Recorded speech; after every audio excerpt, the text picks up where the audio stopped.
ഈ പ്രോഗ്രാം മുന്നോട്ട് വെക്കുന്ന സൊല്യൂഷൻ എന്ന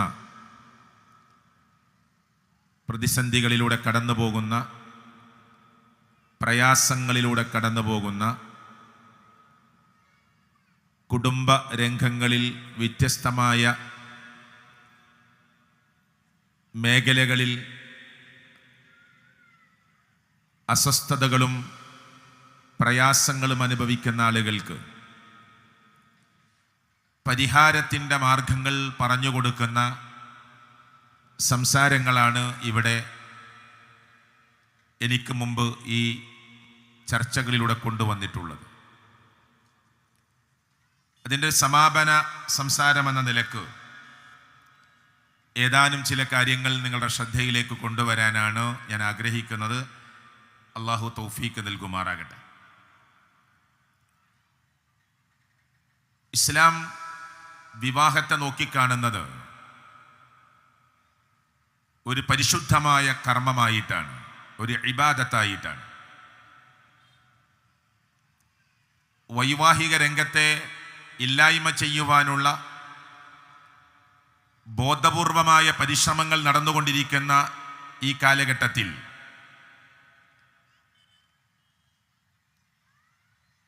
പരിശുദ്ധ ഇസ്ലാം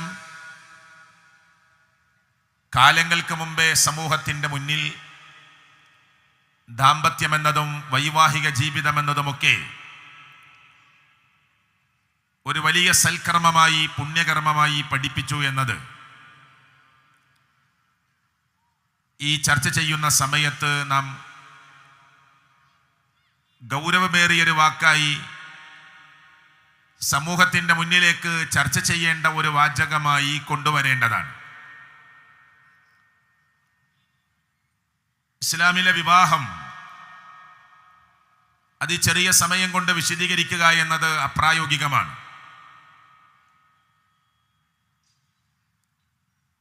ഖുർആൻ വിവാഹത്തെ പഠിപ്പിക്കുമ്പോൾ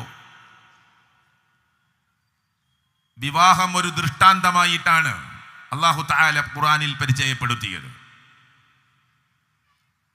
സൂര്യനും ചന്ദ്രനും നക്ഷത്രങ്ങളും ഗോളമണ്ഡലങ്ങളുമെല്ലാം സർവശക്തനായ അല്ലാഹു ദൃഷ്ടാന്തമായി പഠിപ്പിക്കുമ്പോൾ ഒരാണിനു വേണ്ട ഇണ മനുഷ്യവർഗത്തിൽ നിന്ന് ലഭ്യമാക്കി കൊടുക്കുക എന്നത് അല്ലാഹു ദൃഷ്ടാന്തമായിട്ടാണ് പറഞ്ഞത്. ഖുർആനിൽ നമുക്കത് കാണാം. وَمِنْ آيَاتِهِ أَنْ خَلَقَ لَكُم مِّنْ أَنفُسِكُمْ أَزْوَاجًا لِتَسْكُنُوا إِلَيْهَا وَجَعَلَ بَيْنَكُم مَّوَدَّةً وَرَحْمَةً. അല്ലാഹുവിൻ്റെ പ്രയോഗം എക്കാലഘട്ടത്തിലും ചിന്തനീയമായിരിക്കുമെന്നത് നമുക്കെല്ലാവർക്കും അറിയാം. അവിടെ അല്ലാഹു പ്രയോഗിച്ചത് وَمِنْ آيَاتِهِ أَنْ خَلَقَ لَكُم مِّنْ أَنفُسِكُمْ أَزْوَاجًا. മനുഷ്യരാകുന്ന നിങ്ങൾക്ക് വേണ്ട ഇണകളെ നിങ്ങളാകുന്ന വർഗത്തിൽ നിന്ന് ഉണ്ടാക്കി തന്നു എന്നത് സർവശക്തനായ അല്ലാഹുവിൻ്റെ ദൃഷ്ടാന്തങ്ങളിൽപ്പെട്ടതാണ്. ലിതസ്കുനു ഇലൈഹാ. പുരുഷന്മാരെ, നിങ്ങൾക്ക് നിങ്ങളുടെ ഭാര്യമാരിൽ, നിങ്ങളുടെ ഇണകളിൽ സമാധാനം ലഭ്യമാകുന്നതിന് വേണ്ടിയാണ് അങ്ങനെ ഒരു സംവിധാനം ഉണ്ടാക്കിയത് എന്ന് അല്ലാഹു. വജഅല ബൈനകും മവദ്ദതൻ വറഹ്മ. ആ വിവാഹം നടക്കുന്നതിലൂടെ സർവശക്തനായ അല്ലാഹു ആ ഇണകളുടെ ഹൃദയത്തിലേക്ക്, മനസ്സുകളിലേക്ക് സന്നിവേശിപ്പിക്കുന്നത് അങ്ങേയറ്റത്തെ പ്രേമവും കരുണയുമാണ് എന്ന് അല്ലാഹു തആല പരിശുദ്ധ ഖുർആനിലൂടെ ബോധ്യപ്പെടുത്തുകയാണ്. എന്നിട്ട് പറഞ്ഞു, ഇന്ന ഫീ ദാലിക ലആയാതിൻ ലിഖൗമി യതഫക്കറൂൻ. ഇതിൽ ചിന്തിക്കുന്ന ആളുകൾക്ക് ദൃഷ്ടാന്തമുണ്ട്. ഇവിടെ ലൈംഗികാസ്വാദനങ്ങൾക്ക് മനുഷ്യർ തന്നെ വേണമെന്നില്ല എന്ന് ചർച്ച ചെയ്തത് ഒരുപക്ഷെ ഈ ചർച്ചയിൽ കടന്നു വന്നിട്ടുണ്ടാവാം. ലൈംഗികാസ്വാദനങ്ങൾ അവരവർ ഇഷ്ടപ്പെടുന്ന രൂപത്തിൽ നടത്തിയാൽ മതി എന്ന് ആഗ്രഹിക്കുന്ന, ലൈംഗികാസ്വാദനങ്ങൾ അവർക്ക് ഇഷ്ടപ്പെടുന്ന രൂപത്തിൽ അത് പ്രായോഗികവൽക്കരിച്ചാൽ മതി എന്ന് ആഗ്രഹിക്കുകയും അതിനുവേണ്ടി വാദിക്കുകയും ചെയ്യുന്ന ഒരു ലോകത്ത് മനുഷ്യരെ, നിങ്ങൾക്ക് വേണ്ട ദാമ്പത്യ ജീവിതത്തെ മുന്നോട്ട് കൊണ്ടുപോകാൻ നിങ്ങളാകുന്ന വർഗം, ഇവിടെ കുറെ മനുഷ്യരുണ്ടെന്ന് പറഞ്ഞാൽ അവിടെ പുരുഷന്മാർ മാത്രമാണ് എന്നല്ലല്ലോ അതിന്റെ അർത്ഥം. മനുഷ്യരെന്ന പ്രയോഗത്തിൽ ആണും പെണ്ണുമെല്ലാം വന്നു. അതുകൊണ്ട് നിങ്ങൾക്ക് വേണ്ട ഇണ മനുഷ്യവർഗമാകുന്ന സ്ത്രീ വിഭാഗത്തിൽ നിന്ന് നിങ്ങളാകുന്ന ആ വിഭാഗത്തിലെ അതേ വർഗത്തിൽപ്പെട്ടവരെ ഒരുക്കി തന്നു എന്നത് അള്ളാഹുവിന്റെ ദൃഷ്ടാന്തമാണ് എന്ന് സർവശക്തനായ അള്ളാഹു സംശയത്തിനിടമില്ലാതെ പ്രഖ്യാപിക്കുകയാണ്. അപ്പൊ ഞാൻ ഒന്നാമതായി പറഞ്ഞത്, അല്ലാഹു തആല വിവാഹ ജീവിതത്തെ, ദാമ്പത്യ ജീവിതത്തെ, കുടുംബ ജീവിതത്തെ, വിവാഹം കഴിക്കുക എന്ന സംവിധാനത്തെ ഒരു ദൃഷ്ടാന്തമായിട്ടാണ് അല്ലാഹു തആല എണ്ണിയിട്ടുള്ളത് എന്നതാണ് ഞാൻ നിങ്ങളുടെ മുമ്പാകെ സൂചിപ്പിച്ചത്. സഹോദരങ്ങളെ, എന്തിനാണ് വിവാഹം എന്ന്, എന്തിനാണ് ദാമ്പത്യമെന്ന് നിങ്ങൾ ചിന്തിച്ചു നോക്കിയിട്ടുണ്ടോ? ആ ദാമ്പത്യത്തിന്റെ ആസ്വാദനങ്ങളുടെ കടന്നു പോകുമ്പോൾ ഈ ദാമ്പത്യ ജീവിതം, ഈ കുടുംബ ജീവിതം, ഈ വൈവാഹിക ജീവിതം സർവശക്തനായ അല്ലാഹു എന്തിനാണ് നമുക്കൊരുക്കി തന്നത് എന്നതിനെ കുറിച്ച് നാം ആലോചിച്ചു നോക്കിയിട്ടുണ്ടോ? ഇവിടെ ചില കാര്യങ്ങൾ നമുക്ക് പെട്ടെന്ന് സംസാരിച്ചു പോകാം. ഒന്ന്, മനുഷ്യവംശത്തിന്റെ നിർമ്മിതിക്ക് വേണ്ടിയാണ്. ഇവിടെ മനുഷ്യവംശം നിലനിന്നു പോകണം. അത് ഏതെങ്കിലും അർത്ഥത്തിൽ നിലനിന്നു പോയാൽ പോരാ, ധാർമ്മികമായ വശങ്ങളിലൂടെ തന്നെ കടന്നു പോകണം. അതുകൊണ്ട് മനുഷ്യവംശത്തിന്റെ നിർമ്മിതിയും നിലനിൽപ്പും ഇവിടെ ഉണ്ടാകണം. ആ അർത്ഥത്തിൽ സർവശക്തനായ അല്ലാഹു വിവാഹത്തെ പരിചയപ്പെടുത്തി. ഇസ്ലാം ലോകത്തിന്റെ മുമ്പിൽ വിവാഹത്തെ പരിചയപ്പെടുത്തി.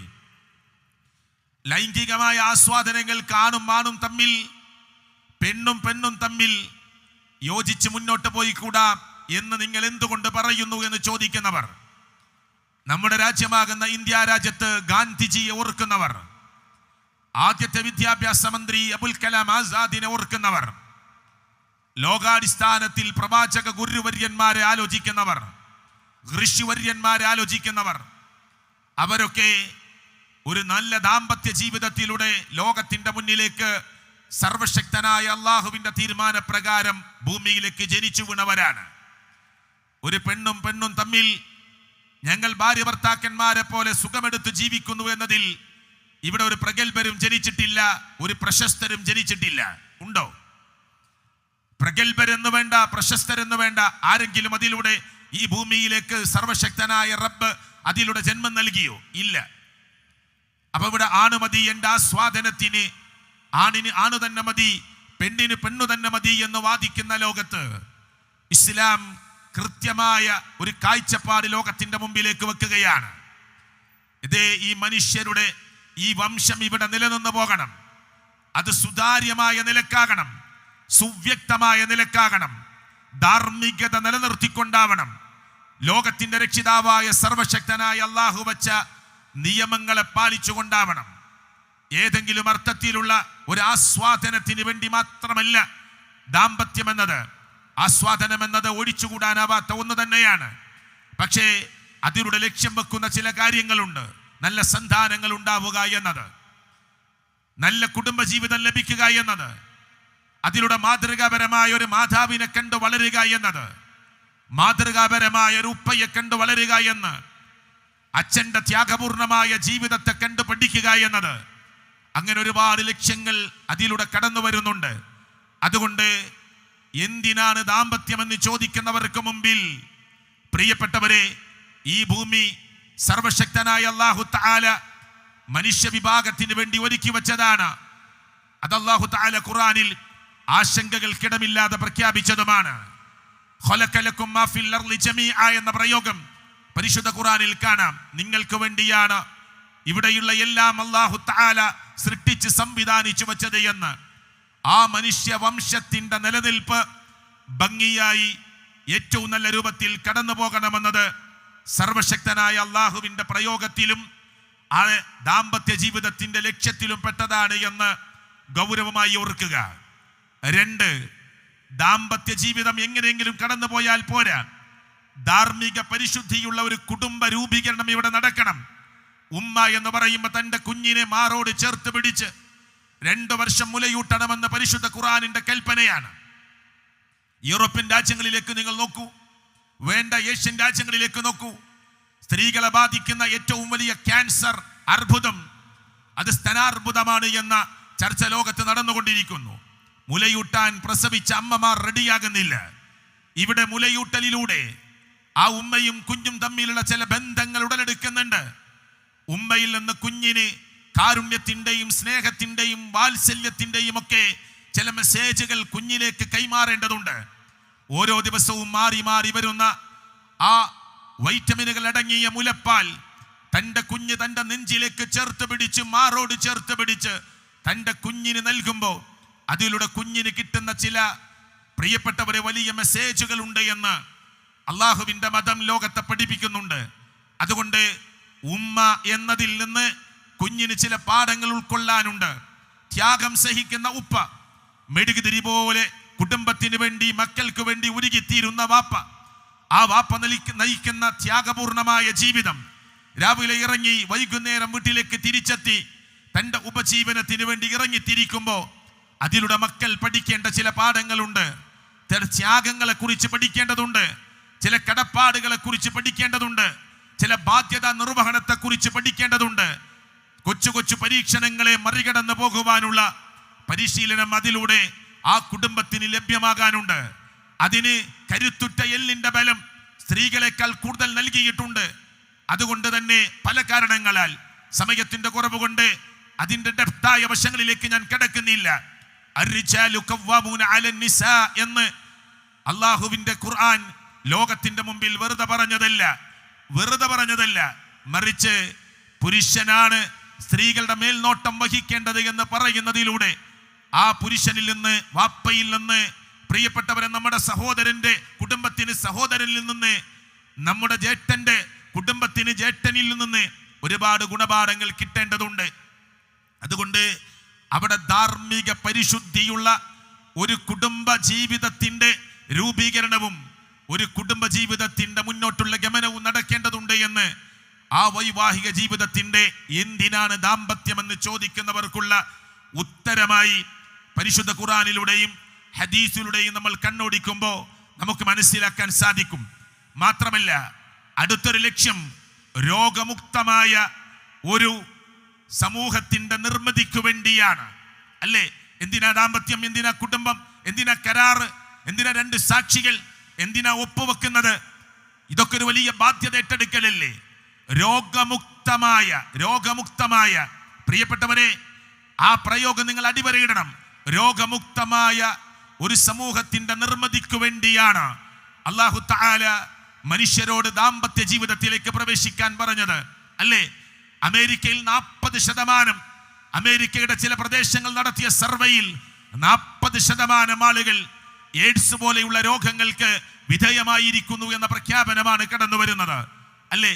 എയ്ഡ്സ് മാത്രമല്ല, ഗണേറിയ പോലെ, സിഫിലിസ് പോലെ, ഇല്ലേ പ്രിയപ്പെട്ടവരെ, മങ്കി പോക്സ് പോലെ എത്രയെത്ര രോഗങ്ങളാണ് ലൈംഗിക വിശുദ്ധി കാത്തു സൂക്ഷിക്കാത്തതിന്റെ പേരിൽ ലോകത്തിന്റെ മുമ്പിൽ കടന്നു വന്നിട്ടുള്ളത്. അത്ഭുതപ്പെട്ട് ആശ്ചര്യപ്പെട്ടു പോവുകയാണ്. യൂറോപ്യൻ രാജ്യങ്ങളിലെ സ്ത്രീകളുടെ അവരോട് മാത്രം നടത്തിയ ചില സർവേയിൽ അവർ ലോകത്തോട് പറയുന്നുണ്ട്, ഞങ്ങൾക്കൊരു ഭർത്താവിന്റെ കീഴിൽ നിൽക്കണമെന്ന് ആഗ്രഹിക്കാതെ, ഞങ്ങൾ അടിമയായി പോകുമെന്ന തോന്നലിൽ ഞങ്ങൾ അവരിൽ നിന്ന് പിന്മാറി. ഞങ്ങൾക്ക് തൊഴിലുണ്ട്, ഞങ്ങൾക്ക് സാലറിയുണ്ട്, ഞങ്ങൾക്ക് ജീവിതമാർഗങ്ങളുണ്ട്, പിന്നെ എന്തിനാണ് ഒരു പുരുഷന്റെ കീഴിൽ നിൽക്കുന്നത് എന്ന് ചോദിച്ചുകൊണ്ട് ദാമ്പത്യത്തിൽ നിന്നും വൈവാഹിക രംഗത്തു നിന്നും പിന്മാറിയവരായിരുന്നു ഞങ്ങൾ. ആരാ പറഞ്ഞത്? നിങ്ങൾക്ക് സെർച്ച് ചെയ്താൽ കാണാം, സോഷ്യൽ മീഡിയയിലൂടെ നിങ്ങൾക്ക് കടന്നുപോയാൽ കാണാൻ പറ്റും. എന്തിനാണ് ഞങ്ങൾക്ക് അങ്ങനെ ഒരു ദാമ്പത്യം? ഒരാളുടെ കീഴിൽ ഞങ്ങൾ എന്തിനാണ് അങ്ങനെ ജീവിക്കുന്നത്? അതൊരു അടിമയാകുന്നതിന് തുല്യമാണ് എന്ന് വാദിച്ചിരുന്നു അവർ. പക്ഷേ ഇന്ന് അവർ യൂട്ടേൺ എടുക്കുകയാണ്. അവർ പറയുന്നു, ഒരു പുരുഷന്റെ കീഴിൽ, ആ ഭർത്താവിന്റെ കീഴിൽ വളരെ മാന്യയായി ജീവിക്കാനാണ് ഞങ്ങൾ ആഗ്രഹിക്കുന്നത് എന്ന് യൂട്ടേൺ അടിച്ചുകൊണ്ട് അവർ ലോകത്തോട് വിളിച്ചു പറയുന്നു, യൂറോപ്യൻ രാജ്യങ്ങളിലെ പല സ്ത്രീകളും. പക്ഷേ അവർ പുറങ്കാലുകൊണ്ട് ചവറ്റുകൊട്ടയിലേക്ക് വലിച്ചെറിഞ്ഞതിനെ, തട്ടിമാറ്റിയതിനെ, അത് വാരി പുണരാൻ ശ്രമിക്കുന്ന ഒരു ദയനീയമായ രംഗമാണ് നമുക്ക് നമ്മുടെ നാടിന്റെ ചുറ്റുഭാഗത്തും നമ്മുടെ രാജ്യത്തുമൊക്കെ കാണാൻ സാധിക്കുന്നത്. അതുകൊണ്ട് രോഗവിമുക്തമായ, നിങ്ങൾ നോക്കൂ, ഇസ്ലാം ബഹുഭാര്യത്വത്തെ പ്രത്യേകമായ അതിൻ്റെ ആവശ്യങ്ങൾ കടന്നു വരികയാണെങ്കിൽ ഒരു ഭാര്യയെ കൂടി, അത് നിങ്ങൾക്കൊരിണയെ കൂടി സ്വീകരിക്കാമെന്ന ആ കൃത്യമായ കാര്യങ്ങൾ പഠിപ്പിക്കുന്ന ഘട്ടത്തിൽ ലോകം അത് ചർച്ച ചെയ്തിട്ടുണ്ട്. ഞാൻ വിശദമായി അങ്ങോട്ട് കിടക്കാനില്ല. 4 ഇണകൾ വരെ സ്വീകരിക്കാമെന്ന പരിശുദ്ധ ഖുർആനിന്റെ പ്രയോഗമുണ്ട്.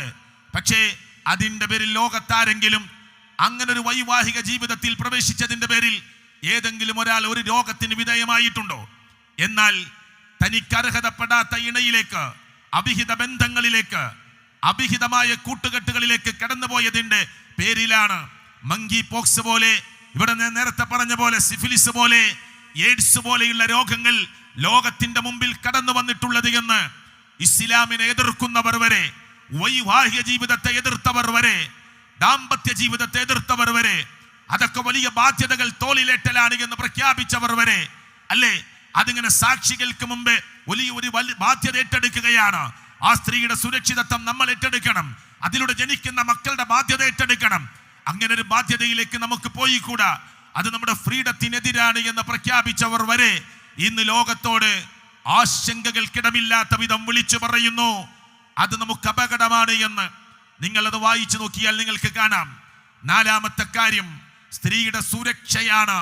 സർവശക്തനായ അല്ലാഹു ദാമ്പത്യ ജീവിതത്തിലേക്ക്, ഒരു കുടുംബ ജീവിതത്തിലേക്ക്, ഒരു വൈവാഹിക ജീവിതത്തിലേക്ക് പ്രവേശിക്കുമ്പോൾ ഖുർആൻ മനോഹരമായിട്ട് പറഞ്ഞു, ഹുന്ന ലിബാസുൽ ലക്കും വഅൻതും ലിബാസുൽ ലഹുന്ന, അവർ നിങ്ങളുടെയും നിങ്ങൾ അവരുടെയും വസ്ത്രത്തെ പോലെയാണ് എന്ന്.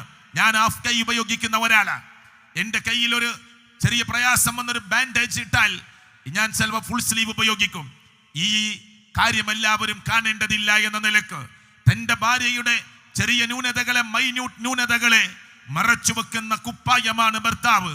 ഭർത്താവിൻ്റെ മൈന്യൂട്ട് പോയിന്റുകളെ, ന്യൂനതകളെ മറച്ചു വെക്കുന്ന കുപ്പായമാണ്, വസ്ത്രമാണ് തൻ്റെ ഇണ, ഭാര്യ എന്ന് പറയുന്ന ഇണ. ഇതൊക്കെ ആ ആയത്തിനെ വിശദീകരിച്ച സ്ഥലത്ത് പ്രഗത്ഭരായ പണ്ഡിതന്മാരുടെ വാചകങ്ങളിൽ ആ ആശയങ്ങൾ നമുക്ക് കാണാൻ പറ്റും. ഏതൊക്കെ നിലക്ക് താബി രംഗത്ത് ജീവിച്ച് കടന്നുപോയ ചില ഉമ്മമാർ തൻ്റെ മക്കൾ വിവാഹം കഴിക്കാൻ പ്രായമായപ്പോൾ അവർക്ക് നൽകുന്ന ഉപദേശങ്ങളിൽ കാണാം, നീ നിന്റെ ഭർത്താവിൻ്റെ മുമ്പിൽ ഒരു അടിമയായി മാറണം, അപ്പോൾ നിനക്കും നിന്റെ ഭർത്താവ് ഒരു അടിമയായി മാറും എന്ന് പറഞ്ഞാൽ രണ്ടുപേരും ഇഴകിച്ചേർന്ന് ഒരുപോലെ ഒരാൾ ഭരിക്കുക, ഒരാൾ ഭരിക്കപ്പെടുന്ന അവസ്ഥയുണ്ടാവുക എന്നതല്ല, അവലംബമായി മാറുകയാണ്. നിന്റെ മുമ്പിൽ നിന്റെ ഭർത്താവ് ഒരു തൂണായി നിനക്ക് ചാരി നിൽക്കാനുള്ള, നിന്റെ ഭർത്താവ് നിന്റെ മുമ്പിൽ ഒരു ആകാശം പോലെ നിന്റെ മേലെ, പ്രിയപ്പെട്ടവരെ, നിനക്കൊരു തണലായി നിൽക്കുന്നൊരവസ്ഥ നിന്റെ മുമ്പിലേക്ക് വരും എന്നൊക്കെ കൃത്യമായി നമുക്ക് കിതാബുകളിൽ കാണാൻ സാധിക്കും. എന്ന് പറഞ്ഞാൽ അവിടെ ഒരാൾ ഭരിക്കുക, ഒരാൾ ഭരിക്കപ്പെടുന്നു എന്ന അവസ്ഥയിൽ നിൽക്കുകയില്ല. രണ്ടുപേരും ചർച്ച ചെയ്ത്, എന്നാൽ ഇസ്ലാം അനുവദിച്ചിട്ടുള്ള, ഇസ്ലാം പറഞ്ഞിട്ടുള്ള, പ്രിയപ്പെട്ടവരെ, ഏതർത്ഥത്തിൽ നിന്റെ ഭർത്താവിനെ നീ അനുസരിക്കണം. അതേ, ഒന്ന് നോക്കിയാൽ പുഞ്ചിരിക്കണം, പറഞ്ഞാൽ അനുസരിക്കണം. വഇദാ അമറ, ഒരു കാര്യം കൽപ്പിച്ചാൽ അതാഅതുഹു, ആ ഭർത്താവിനെ അനുസരിക്കുക. ആ ഭർത്താവ് ഒന്ന് നോക്കിയാൽ വഇദാ നളറ, ആ ഭർത്താവ് ഒന്ന് നോക്കിയാൽ സറത്തുഹു, ആ ഭർത്താവിന് സന്തോഷം കൊടുക്കുക. ഇതൊക്കെ അള്ളാഹുവിന്റെ ഖുർആൻ വ്യാഖ്യാനിച്ചു തന്ന മുഹമ്മദ് മുസ്തഫ സല്ലല്ലാഹു അലൈഹി വസല്ലമ എന്റെയും നിങ്ങളുടെയും മുമ്പിൽ വിശദീകരിച്ചു തന്നതാണ്.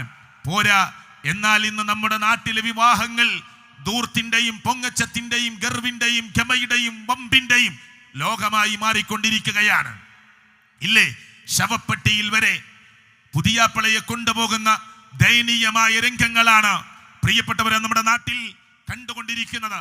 ശവപ്പെട്ടിയിൽ, അത് ഉണ്ടാക്കി വെച്ച ശവപ്പെട്ടിയാണ്. പള്ളിയിൽ സൂക്ഷിച്ച മയ്യത്ത് കട്ടിലിൽ വരെ അവിടുത്തെ പുതിയാപ്പിളയെ ഇരുത്തി ആറുകാലുള്ള മയ്യത്ത് കട്ടിലിൽ പിടിച്ച് പിറകിൽ സ്ത്രീകൾ ഇങ്ങനെ കയ്യും കൊട്ടി മഫ്തയിട്ട സ്ത്രീകൾ പാട്ടുപാടി പള്ളിയിലെ മയ്യത്ത് കട്ടിൽ ഉപയോഗിച്ചുകൊണ്ട് പുതിയാപ്പിളയെ കൊണ്ടുപോകുന്ന രംഗം വരെ കേരളക്കരയിൽ കാണേണ്ടി വന്നു. മയ്യത്ത് കട്ടിലിൽ, ഒരുപക്ഷെ നിങ്ങൾ സ്ക്രീനിൽ കാണുന്നുണ്ടാവാം, മയ്യത്ത് കട്ടിലിൽ വരെ, അതുപോലെ ശവപ്പെട്ടിയിൽ വരെ പുതിയാപ്പിളയെ ഇരുത്തി ചില കോപ്രായങ്ങൾ കാണിക്കുന്ന, ചില കോമാളിത്തരങ്ങൾ കാണിക്കുന്ന, ഇതൊക്കെ ഒരു വലിയ സംഭവമാണ് എന്ന് വിചാരിക്കുന്ന ചില ആളുകൾ നമ്മുടെ നാടുകളിൽ വളർന്നുകൊണ്ടിരിക്കുകയാണ്. കോലാഹലങ്ങൾ ഉണ്ടാക്കുകയാണ്, പടക്കങ്ങൾ പൊട്ടിച്ചെറിയുകയാണ്. എന്താ പ്രാർത്ഥിക്കുന്നത്? നിക്കാഹിന് നേതൃത്വം കൊടുക്കുന്ന, കാർമ്മികത്വം കൊടുക്കുന്ന പ്രസംഗം അത്ര നിർബന്ധമല്ലെങ്കിലും, പ്രത്യേക സുന്നത്തല്ലെങ്കിലും, അവിടെ വെച്ച് ഉപദേശം നടത്തുമ്പോ ഒരാൾക്കൂട്ടം കൂടിയതല്ലേ, അവിടെ നടത്തുന്ന ഉപദേശത്തിൽ പറഞ്ഞു കൊടുക്കുന്നത് എന്താ പ്രിയപ്പെട്ടവരെ? എന്താ? ആ നിക്കാഹിന്റെ സമയത്ത് നടത്തുന്ന ഉപദേശങ്ങളെല്ലാം പോരാ, എന്നിട്ട് പ്രാർത്ഥിക്കുന്നത് എന്താ? ബാറക്കല്ലാഹു ലക് വബാറക അലൈക് വജമഅ ബൈനകുമാ ഫീ ഖൈർ എന്ന് പ്രാർത്ഥിക്കുമ്പോൾ എന്താ അതിന്റെയൊക്കെ അർത്ഥം? അള്ളാഹു നിനക്ക് അനുഗ്രഹം നൽകട്ടെ എന്നല്ലേ ഈ പ്രാർത്ഥിക്കുന്നതിന്റെ അർത്ഥം? എന്നിട്ട് അനുഗ്രഹം കിട്ടുമോ? ഈ കോപ്രായങ്ങളാണ് നിക്കാഹ് കഴിഞ്ഞിട്ട് നമ്മുടെ നാട്ടിലൊക്കെ JCBയുടെ ബക്കറ്റിൽ ഇരുത്തി പുതിയെണ്ണും പുതിയാപ്പിളയും അങ്ങാടിയിൽ കടന്നു പോവുകയാണ്, കാളവണ്ടിയിൽ സഞ്ചരിക്കുകയാണ്. ഈ അടുത്ത കാലത്ത് ഒരു വീഡിയോ കണ്ടു ഞാൻ. എന്താണെന്നറിയുമോ? കിറ്റ്കാറ്റ് പോലെയുള്ള മിഠായികൾ ബുർജ് ഖലീഫയുടെ ആകൃതിയിൽ ഉണ്ടാക്കി ക്രെയിൻ ഉപയോഗിച്ചുകൊണ്ട്, അതേ പുതിയാപ്പിള ഇങ്ങനെ ക്രെയിനിൽ ആ ബുർജ് ഖലീഫ ആകൃതിയിലുള്ള വലിയ മിഠായിയുടെ ഒരു വലിയ സ്തൂപമുണ്ടാക്കി, ബുർജ് ഖലീഫയുടെ ഷേപ്പ് ഉണ്ടാക്കി, അതിങ്ങനെ തന്റെ ഇണയിലേക്ക് കൈമാറുമ്പോ അവിടെ കൂടിയവരൊക്കെ ഇങ്ങനെ കൂക്കി വിളിക്കുമ്പോ, ഇതാ ഇങ്ങനെ ഒരു കല്യാണം ഞാൻ മാത്രമേ നടത്തിയിട്ടുള്ളൂ, ഇതിനു മുമ്പ് ആരും നടത്തിയിട്ടില്ല എന്ന വമ്പും ഗമയും പൊങ്ങച്ചവും ധൂർത്തുമൊക്കെ നടിക്കുമ്പോ, അള്ളാഹുവിന്റെ മതത്തിന്റെ അനുയായികളാണോ നമ്മൾ? അല്ല. ഏത് വിഭാഗത്തിൽപ്പെട്ടവരാണെങ്കിലും നാടിന്റെ ചുറ്റുഭാഗത്തും വേദനിക്കുന്ന മനുഷ്യരുണ്ട്, പ്രയാസം അനുഭവിക്കുന്ന മനുഷ്യരുണ്ട്, ഒരു നേരത്തെ ഭക്ഷണത്തിന് പ്രയാസപ്പെടുന്നവരുണ്ട്, ഹോസ്പിറ്റലിലെ ആ ബില്ലിനെ കുറിച്ച് ആലോചിക്കുന്നവരുണ്ട്, മരുന്നിനെ കുറിച്ച് ചിന്തിക്കുന്നവരുണ്ട്, കിടന്നുറങ്ങാൻ ഒരു കൂരയെങ്കിലും ഉണ്ടെങ്കിൽ എന്ന് ആലോചിക്കുന്നവരുണ്ട്. ആ നാട്ടിലാണ് പ്രിയപ്പെട്ടവരെ ബുർജ് ഖലീഫയുടെ ആകൃതിയിൽ ഇങ്ങനെ വലിയ മിഠായി ഡെക്കറേറ്റ് ചെയ്തിട്ട്, പ്രിയപ്പെട്ടവരെ അതൊക്കെ ഇങ്ങനെ ക്രെയിൻ ഉപയോഗിച്ച് കൈമാറുന്ന പൊങ്ങച്ചത്തിന്റെയും ധൂർത്തിന്റെയും വിവാഹങ്ങൾ നടന്നുകൊണ്ടിരിക്കുന്നത്. ഇത് മാത്രമല്ല, പെണ്ണ് കാണാൻ പോകുന്ന വീട്ടിലേക്ക് എളാപ്പയുടെ, മുത്താപ്പയുടെ, ഉമ്മയുടെ അനിയത്തിയുടെ, ഉമ്മയുടെ ജേഷ്ഠത്തിയുടെ കൂട്ടുകുടുംബങ്ങളിൽപ്പെട്ടവ സ്ത്രീകളും പെൺകുട്ടികളും എല്ലാം ഇങ്ങനെ വലിയ മിഠായികൾ ബുർജ് ഖലീഫയുടെ ആകൃതിയിൽ, ആ കുത്തബ് മിനാറിന്റെ ആകൃതിയിൽ, താജ്മഹലിന്റെ ആകൃതിയിലൊക്കെ വീടുകളിലേക്ക് കടന്നു ചെന്ന്, കല്യാണം ഒരു ഇബാദത്താണ്, വലിയൊരു പുണ്യകർമ്മമാണ്. സർവശക്തനായ റബ്ബ് ആ നിക്കാഹ് നടന്ന ഉടനെ നമ്മളെല്ലാവരും ആ റബ്ബ് സ്വീകരിക്കാൻ പ്രാർത്ഥിക്കുന്ന പ്രാർത്ഥനയോടുകൂടി നടക്കുന്ന ഒരു കർമ്മമാണ്. ആ കർമ്മത്തെ ഒരു കോപ്രായമാക്കി മാറ്റുന്ന സംവിധാനങ്ങളും സമ്പ്രദായങ്ങളും നമ്മുടെ നാട്ടിൽ നടന്നുകൊണ്ടിരിക്കുന്നുണ്ട് എന്ന് ഗൗരവപൂർവ്വം ഓർമ്മിപ്പിക്കുകയാണ്. അവിടെ ആണത്തമുള്ളവർ, ചുറുചുറുക്കുള്ളവർ, ചെറുപ്പക്കാർ, ക്ലബിന് വേണ്ടി പ്രവർത്തിക്കുന്നവർ, രാഷ്ട്രീയ രംഗങ്ങൾക്ക് വേണ്ടി മുട്ടിചെരുട്ടി വായുവിലേക്ക് എറിഞ്ഞ് മുദ്രാവാക്യം വിളിക്കുന്ന യുവാക്കൾ, അവരോടൊക്കെ ഞാൻ പറയുകയാണ്, ആ അധർമ്മത്തിനെതിരെ, ആ അനീതിക്കെതിരെ ഞാനും നിങ്ങളും ശബ്ദിക്കാറുണ്ടോ? ഉണ്ടോ? ആ അനീതിക്കെതിരെ, ആ അധർമ്മങ്ങൾക്കെതിരെ, ഈ ധൂർത്തിനെതിരെ, ഈ പൊങ്ങച്ചത്തിനെതിരെ ഞാനും നിങ്ങളുമൊക്കെ ഒരു വാക്കെങ്കിലും സംസാരിച്ചിട്ടുണ്ടോ എന്ന് ഗൗരവപൂർവ്വം ആലോചിക്കണം. ഞാൻ അവസാനിപ്പിക്കുകയാണ്. സർവശക്തനായ അല്ലാഹു തആല നമുക്ക് നൽകുന്ന മഹാഭാഗ്യമാണ് ഒരു നല്ല സ്വാലിഹത്തായ ഒരു പെണ്ണിനെ നമുക്ക് ഇണയാക്കി തരിക എന്നത്.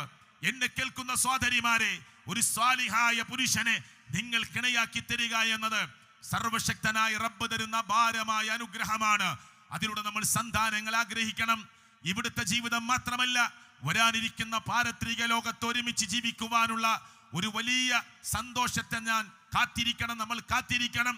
അതിനുവേണ്ടി പ്രാർത്ഥിക്കണം. മക്കൾക്ക് നല്ല അച്ചടക്ക ബോധം ഉണ്ടാക്കി കൊടുക്കണം. അവർക്ക് മാതൃകാപരമായ ജീവിത ശൈലി കാണിച്ചു കൊടുക്കണം. ഒരു ചോറിന്റെ ഉരുള പോലും തന്റെ ഭാര്യയുടെ വായിലേക്ക് വെച്ചു കൊടുക്കുന്നത് പുണ്യകർമ്മമായി പഠിപ്പിച്ച ഒരു മതത്തിന്റെ അനുയായികളാണ് നമ്മൾ. തന്റെ ഇണയിലേക്ക് തന്റെ ലൈംഗികമായ ആഗ്രഹങ്ങൾ തേടി ആ ഇണയെ സമീപിക്കുമ്പോൾ അതിന് കൂലി കിട്ടുമെന്ന് പറഞ്ഞ ലോകത്തിലെ ഏറ്റവും വലിയ പ്രത്യയശാസ്ത്രമാണ് ഇസ്ലാം എന്ന് പറയുന്ന ഇന്നദ്ദീന ഇൻദല്ലാഹിൽ ഇസ്ലാം എന്ന് പഠിപ്പിക്കുന്ന ഈ മതമെന്ന് നമ്മൾ ഓർക്കണം. എങ്ങനെ? ഞാൻ എൻ്റെ ഭാര്യയുമായി ഒരു ലൈംഗിക ബന്ധത്തിൽ ഏർപ്പെടുമ്പോൾ അതിന് വരെ പുണ്യമുണ്ട്. സഹാബത്ത് ചോദിച്ചു, പ്രവാചകരെ അതിനും പുണ്യം കിട്ടുമോ? നിനക്ക് അനുവദിക്കപ്പെടാത്ത ഒരു സ്ത്രീയുടെ മുന്നിലേക്ക്, നിനക്ക് അനുവദിക്കപ്പെടാത്ത ഒരു അവിഹിത ബന്ധത്തിലേക്ക് നീ കടന്നുപോയാൽ നിനക്ക് കുറ്റം കിട്ടുമോ? കിട്ടുമെന്നാണ് സഹാബത്ത് പറഞ്ഞത്. പ്രവാചകൻ പറഞ്ഞു, എങ്കിൽ അനുവദിക്കപ്പെട്ട ഈ ആസ്വാദനത്തിന്റെ രംഗം തന്റെ ഭാര്യ ഭർത്താവിന് അവർ പരസ്പരം നൽകുന്ന മനോഹരമായ ഒരു പുണ്യകർമ്മമായിട്ടാണ് അല്ലാഹു തആല ദാമ്പത്യ ജീവിതത്തെ പഠിപ്പിച്ചിട്ടുള്ളത്. പക്ഷേ ഒരാസ്വാദനത്തിന് വേണ്ടി ഒരു പൂവൻ കോഴി ഒരു പിടക്കോഴിയുടെ പിറകെ പോകുന്നത് പോലെയല്ല. ചില ബാധ്യതാ നിർവഹണം നമുക്ക് നടത്താനുണ്ട്, ചില ഏറ്റെടുക്കലുകൾ നടത്താനുണ്ട്, ചില കൃത്യനിർവഹണം നമുക്ക് നടത്താനുണ്ട്. അതിലൂടെ ലോകത്തിന്റെ മുമ്പിൽ ചില മെസ്സേജുകൾ നമുക്ക് കൈമാറാനുണ്ട്. അതിലൂടെ റബ്ബ് തരുന്ന ഭാരമായ അനുഗ്രഹമാകുന്ന മക്കളെ ഈ സമൂഹത്തിനും ഈ നാടിനും ഉപകാരപ്രദമായ മാറുന്ന മക്കളാക്കി മാറ്റുവാനുള്ള ഉപദേശങ്ങൾ നൽകുവാനുണ്ട്. അങ്ങനെ ഒരു വലിയ സമൂഹത്തിന്റെ ധാർമ്മികതയുള്ള, മൊറാലിറ്റിയുള്ള, ഹ്യൂമാനിറ്റിയുള്ള ഒരു സമൂഹത്തിന്റെ നിർമ്മിതിക്ക് വേണ്ടി കൂടിയാണ് വിവാഹം എന്ന രംഗം നമ്മൾ ഓർക്കുക. യാക്കൂബ് നബി അലൈഹിസ്സലാത്തു വസ്സലാം ലോകത്തുനിന്ന് വിട പറഞ്ഞു പോകുമ്പോ അവസാനിപ്പിക്കുമ്പോൾ ഒരായത്ത് കൂടി പറയട്ടെ. പ്രവാചകനായ യാക്കൂബ് അലൈഹിസ്സലാത്തു വസ്സലാം തന്റെ മക്കൾ അടുത്തേക്ക് വിളിച്ചിട്ട് ചോദിച്ച ചോദ്യമുണ്ട്. ആ മക്കളെ ചേർത്ത് പിടിക്കുകയാണ്. അള്ളാഹുവിന്റെ പരലോകം എന്ന് പറയുന്ന ലോകത്ത് രക്ഷപ്പെടാൻ മക്കളെ നിങ്ങൾ എന്ത് ചെയ്തു, അല്ലെങ്കിൽ ഇനി എങ്ങനെയായിരിക്കും നിങ്ങളുടെ ജീവിതമെന്ന് അവരെ ഓർമ്മപ്പെടുത്തിക്കൊണ്ടാണ് യാക്കൂബ് നബി അലൈഹിസ്സലാത്തു വസ്സലാം ലോകത്തോട് വിട പറയുന്നത്. അം കുൻതും ശുഹദാ ഇദ് ഹലറ യാക്കൂബൽ മൗതു. യാക്കൂബ് നബി അലൈഹിസ്സലാത്തു വസ്സലാം അവിടുത്തെ മരണമാസന്നമാകുന്ന ആ സന്ദർഭം നിങ്ങൾ കണ്ടിരുന്നുവെങ്കിൽ, നിങ്ങൾ സാക്ഷികയായി ആയിരുന്നുവെങ്കിൽ എന്ന് തുടങ്ങിക്കൊണ്ട് അല്ലാഹു തആല പറയുന്നൊരു വാചകമുണ്ട്. യാക്കൂബ് നബി തന്റെ മക്കളോട് ചോദിച്ച സന്ദർഭം, ഇത് ഖാല ലിബനീഹി, തന്റെ മക്കളോട് അദ്ദേഹം ചോദിച്ച സന്ദർഭമാണ്. എന്താ ചോദിച്ചത്? എന്റെ ആ സ്വത്ത് എന്ത് ചെയ്യുമെന്നതല്ല, ഈ സ്വത്ത് എന്ത് ചെയ്യുമെന്നതല്ല, അപ്പുറം കാണുന്ന സ്വത്ത് എന്ത് ചെയ്യുമെന്നതല്ല. എന്താ ചോദിച്ചത്? തന്റെ മക്കളോട് ചോദിച്ച സന്ദർഭം എന്താ? മാ തഅബുദൂന മിൻ ബഅദി, മക്കളെ എന്റെ കാലശേഷം നിങ്ങളുടെ ആരാധന എങ്ങനെയായിരിക്കും, ആരെയായിരിക്കും നിങ്ങൾ ആരാധിക്കുക? ആ മക്കൾ ലോകത്തോട് വിട പറയുന്ന തന്റെ വാപ്പയോട്, രോഗശയ്യയിൽ കിടക്കുന്ന മരണപ്രാളത്തിലേക്ക് പോയിക്കൊണ്ടിരിക്കുന്ന തന്റെ വാപ്പയോട് മക്കൾ ഒരുമിച്ച് പറയുന്ന മറുപടിയുണ്ട്. ഖാലു, അവർ പറഞ്ഞു, നഅബുദു ഇലാഹക വ ഇലാഹ ആബായിക ഇബ്രാഹീമ വ ഇസ്മാഈല വ ഇസ്ഹാഖ ഇലാഹൻ വാഹിദ. ഇവരുടെയൊക്കെ ഇലാഹാകുന്ന ഏകനായ അല്ലാഹുവിനെയായിരിക്കും ഞങ്ങൾ ആരാധിക്കുക. പോരാ, എന്നിട്ട് അവർ അവസാനിപ്പിച്ചത് എങ്ങനെ? വനഹ്നു ലഹു മുസ്ലിമൂൻ, ആ രക്ഷിതാവിന്റെ മുമ്പിൽ ഞങ്ങൾ കീഴ്പ്പെട്ടവരായി ജീവിക്കുമെന്ന് പറഞ്ഞുകൊണ്ടാണ് അവർ പ്രിയപ്പെട്ട ഉപ്പ ലോകത്തുനിന്ന് വിട പറയുമ്പോ ഈ വാക്ക് കേട്ടുകൊണ്ടാണ് ആ ഉപ്പ ലോകത്തുനിന്ന് വിട പറയുന്നത്. നമ്മൾ ചോദിച്ചിട്ടുണ്ടോ നമ്മളെ മക്കളോട്? ഉണ്ടോ? ഡിഗ്രിക്കാരനായ, അതിനപ്പുറം ബിരുദാനന്ദ ബിരുദങ്ങൾ നേടിയ, നമ്മേക്കാൾ വലിപ്പമുള്ള ഹൈറ്റും വെയിറ്റുമുള്ള തന്റെ മക്കളെ ചേർത്ത് പിടിച്ചിട്ട് എങ്ങനെയായിരിക്കും ബാപ്പ പെട്ടെന്ന് മരണപ്പെട്ടു പോയാൽ നിങ്ങളുടെ ജീവിതം? നമസ്കാരത്തിന്റെ കാര്യം എന്തായിരിക്കും? ആരാധനയുടെ കാര്യം എന്തായിരിക്കും? തൗഹീദിൽ ഉറച്ചു നിൽക്കുകയില്ലേ മോനെ എന്നൊക്കെ ഞാനും നിങ്ങളും ചോദിച്ചിട്ടുണ്ടോ? ഉണ്ടോ? പെട്ടെന്ന് ഞാൻ മരണപ്പെട്ടു പോയാൽ മക്കളെ നിങ്ങളുടെ ഇബാദത്തുകൾ എങ്ങനെയായിരിക്കും? ഏകനായ റബ്ബിനെ ആരാധിച്ച് അവനോട് മാത്രം ദുആ ചെയ്ത് അവന്റെ മുമ്പിൽ മാത്രം വഴിപാടുകൾ അർപ്പിച്ച് അവന്റെ പേരിൽ മാത്രം സത്യം ചെയ്ത് അള്ളാഹുവിനോട് മാത്രം പ്രാർത്ഥിച്ച് എല്ലാവിധ ആരാധനയുടെ മുച്ചൂട് രംഗങ്ങളും ആ ലോകത്തിന്റെ രക്ഷിതാവായ റബ്ബിന്റെ മുമ്പിൽ മാത്രം സമർപ്പിച്ച് ജീവിക്കുന്ന മക്കളായി നിങ്ങൾ ഉണ്ടാകുമോ? ചോദിച്ചിട്ടുണ്ടോ നമ്മൾ? ഉണ്ടോ? നമ്മൾ ആഗ്രഹിക്കണം നമ്മുടെ മക്കളെ കുറിച്ച്. ആ മക്കളെ നമ്മൾ ചേർത്ത് പിടിക്കണം. കുറ്റപ്പെടുത്തലുകൾ മാത്രമല്ല, ചേർത്ത് പിടിക്കണം. ലോകത്തിന്റെ രക്ഷിതാവായ റബ്ബിന്റെ അനുഗ്രഹങ്ങളെ കുറിച്ച് പറഞ്ഞു കൊടുക്കണം. ഇവിടുത്തെ ജീവിതം എപ്പോഴും പൊടിഞ്ഞു പോകാമെന്ന ഓർമ്മപ്പെടുത്തലുകൾ ഉണ്ടാകണം. ഏറി വന്നാൽ 60-ന്റെയും 70-ന്റെയും ഇടയിലാണ് നമ്മുടെ ശരാശരി ജീവിതകാലം എന്നത് പ്രവാചക ഗുരുവര്യനായ മുഹമ്മദ് മുസ്തഫ സല്ലല്ലാഹു അലൈഹി വസല്ലം പറഞ്ഞത് ഞാനും നിങ്ങളും അവരെ ഓർമ്മപ്പെടുത്തി കൊടുക്കണം. എന്നിട്ട് അവരെ ചേർത്ത് പിടിച്ച് പറഞ്ഞു കൊടുക്കണം ഈ ലോകത്തിന്റെ നൈമിഷികതയെക്കുറിച്ച്, നശ്വരതയെക്കുറിച്ച്, വരാനിരിക്കുന്ന ശാശ്വതമായ പരലോകമെന്ന് പറയുന്ന ലോകത്തെക്കുറിച്ച്. എന്നിട്ട് അവരോട് ദീനീ കാര്യങ്ങൾ ചർച്ച ചെയ്യണം, ആഗ്രഹിക്കണം നമ്മൾ. അല്ലാഹുവേ, ഞങ്ങൾക്ക് നൽകണേ ഞങ്ങളുടെ മക്കളിൽ നിന്ന്, ഞങ്ങൾക്ക് നൽകണേ ഞങ്ങളുടെ ഭാര്യമാരിൽ നിന്ന് കൺകുളിർമ. റബ്ബനാ ഹബ് ലനാ മിൻ അസ്വാജിനാ വദുർരിയാത്തിനാ ഖുർറത അയുൻ വജഅൽനാ ലിൽമുത്തഖീന ഇമാമ. ആഗ്രഹിക്കണം, പ്രാർത്ഥിക്കണം നമ്മൾ. അല്ലാഹുവേ, എനിക്ക് വേണ്ടി ദുആ ചെയ്യുന്ന, എൻ്റെ കബറിടം സന്ദർശിച്ചാലും ഇല്ലെങ്കിലും യാത്രയിലും ബസ്സിലും ട്രെയിനിലും ഫ്ലൈറ്റിലും എവിടെയാകട്ടെ, ബിസിനസ് രംഗങ്ങളിലും കച്ചവട സ്ഥലങ്ങളിലും ഓഫീസുകളിലും ഒക്കെ ഇരുന്ന് ആഗ്രഹിക്കണം. എൻ്റെ മോൻ എനിക്ക് വേണ്ടി പ്രാർത്ഥിക്കുക, നമ്മൾ നമ്മുടെ വാപ്പാക്ക് വേണ്ടി ദുആ ചെയ്യുക, നമ്മൾ നമ്മുടെ ഉമ്മാക്ക് വേണ്ടി ദുആ ചെയ്യുക. വലദുൻ സ്വാലിഹുൻ യദ്ഉ ലഹു എന്ന പ്രയോഗം വന്നില്ലേ ഹദീസിൽ? ആ പ്രയോഗത്തെ നമ്മൾ അതേ ജീവിതത്തിന്റെ പ്രായോഗിക തലങ്ങളിലേക്ക് കിട്ടാൻ ആഗ്രഹിച്ചുകൊണ്ട് മക്കൾക്ക് ഉപദേശങ്ങൾ കൊടുക്കണം. ഈ വൈകിയ വേളയിൽ ഇനിയും നീട്ടിക്കൊണ്ടുപോകാൻ ഞാൻ ആഗ്രഹിക്കുന്നില്ല. എൻ്റെ വാക്കുകളെ കേട്ടവരോട് ഓർമ്മപ്പെടുത്തുകയാണ്, ഈ നേരത്തെ ചർച്ച ചെയ്ത ഡിബേറ്റിൽ വന്നിട്ടുള്ള എല്ലാ വിഷയങ്ങളും ഇന്ന് ലോകത്ത് നടന്നുകൊണ്ടിരിക്കുന്നതാണ്. ക്യാമ്പസുകളിലെ കുട്ടികൾ പറഞ്ഞുകൊണ്ടിരിക്കുന്നതാണ്, വിവാഹം വേണ്ട, അതൊക്കെ വലിയൊരു ഉത്തരവാദിത്തമാണ്, പിന്നെ ഞാനൊരു അടിമയായി പോകും അവന്റെ മുമ്പിൽ, അതുകൊണ്ട് തുല്യനീതി ഈക്വാലിറ്റി ഉണ്ടെങ്കിലേ ഞാൻ വിവാഹത്തിന് ആഗ്രഹിക്കുന്നുള്ളൂ. അത് പറഞ്ഞാൽ ഞാൻ അവളോട് പറയും, അവൾ എന്നോട് പറയും, അവൾ പറഞ്ഞാൽ ഞാൻ കേൾക്കുന്നു, ഞാൻ പറഞ്ഞാൽ അവൾ കേൾക്കുന്നു. അതിനൊന്നും ഇസ്ലാം എതിർത്തിട്ടില്ല.